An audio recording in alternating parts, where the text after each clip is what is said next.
Do you want to know how to live forever?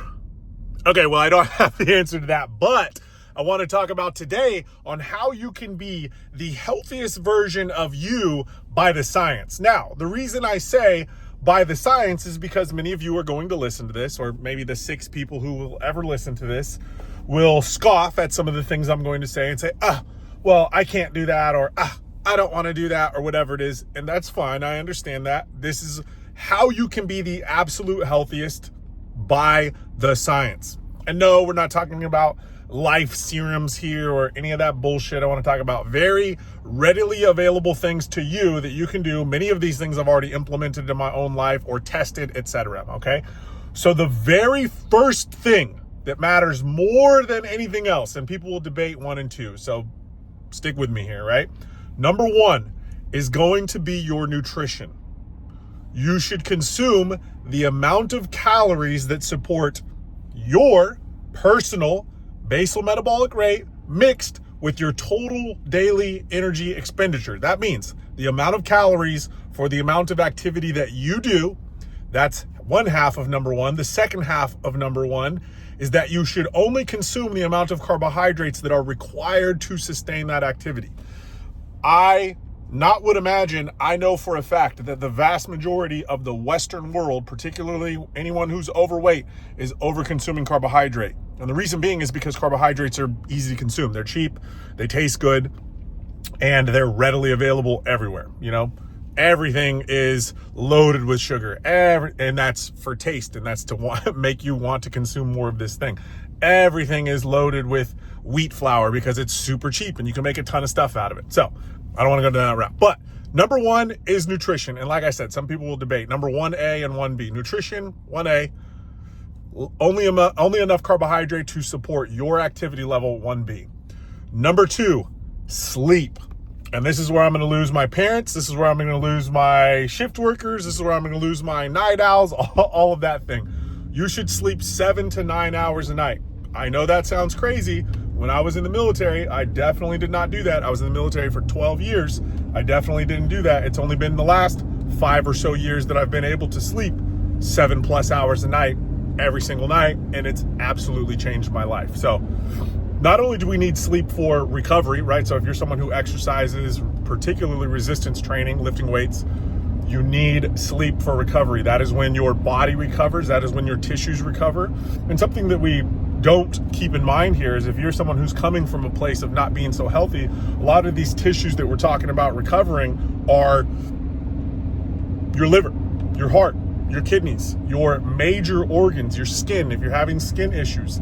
Sleep is the absolute hack for overall health. And most people, particularly here in the Western world, are underslept. And that is either, I don't know why my windshield wipers are on. That is either self-inflicted, right? They spend too much time on this thing at night or sitting in front of Netflix or whatever it is, or it is work stress inflicted. Your shitty lifestyle, consuming lots of caffeine, abusing ADHD drugs, those sorts of things. So that's number 2. Number 3, I'm gonna lose another 25% of you here. No alcohol. Alcohol is poison. It doesn't matter what the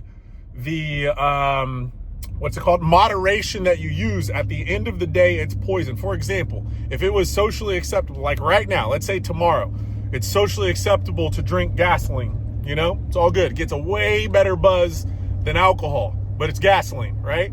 Most of you are going to look at that and be like, I'll probably pass.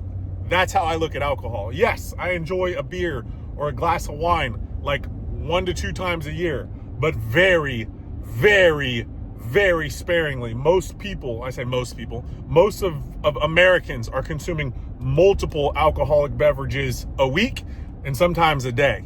I've had clients, I've helped a lot. One of the things I started doing when I was in the military was helping people get off of being essentially alcoholics. I created a reduction method for it, and it works really well. So any of my clients who are struggling with that, I normally help them do that as well. Not only is it poison from a brain sense, what's the word I'm looking for there? From a brain sense, but basically every tissue you can think of in your body, from the impact it has on your liver and kidneys. Obviously, we know about the liver stuff, right? the liver and kidneys, to the impact it has on your brain, to the impact it has on your basal metabolic rate. It lowers your inhibition so you consume more calories. All around, it is one of the absolute worst things you can put in your body. And remember, it's totally legal. Your loving government wants you to drink alcohol. So, number 4. And number 4 is going to be personal, but it's keep your stress levels low. If you can keep your stress levels as low as possible, we've all heard this term before, cortisol. Cortisol is a stress hormone. This hormone, and cortisol gets a bad name because people think if you have high cortisol, you have a lot of belly fat or you store a lot of fat a lot easier. It's much more complicated as far as the pathway that cortisol facilitates that, but it's partially correct. But keeping your stress levels low does tons of things. It aids in your ability to recover better. It keeps your resting heart rate lower, which is good for your overall health. It keeps your blood pressure in check. Your mental energy, this is my personal opinion, this isn't by the science. Your mental energy should be one of the things that you guard the absolute most. If you're wasting your mental energy on being stressed out all the time, worried, concerned, arguing with your partner, et cetera, et cetera, et cetera, all of these things, your kids, whatever it is, you're wasting a lot of mental energy for what I would consider like a life force, essentially. But especially if you're in business, you're someone who's in sales and you need a lot of this mental energy to get through your days, try to hold on to as much of that as possible.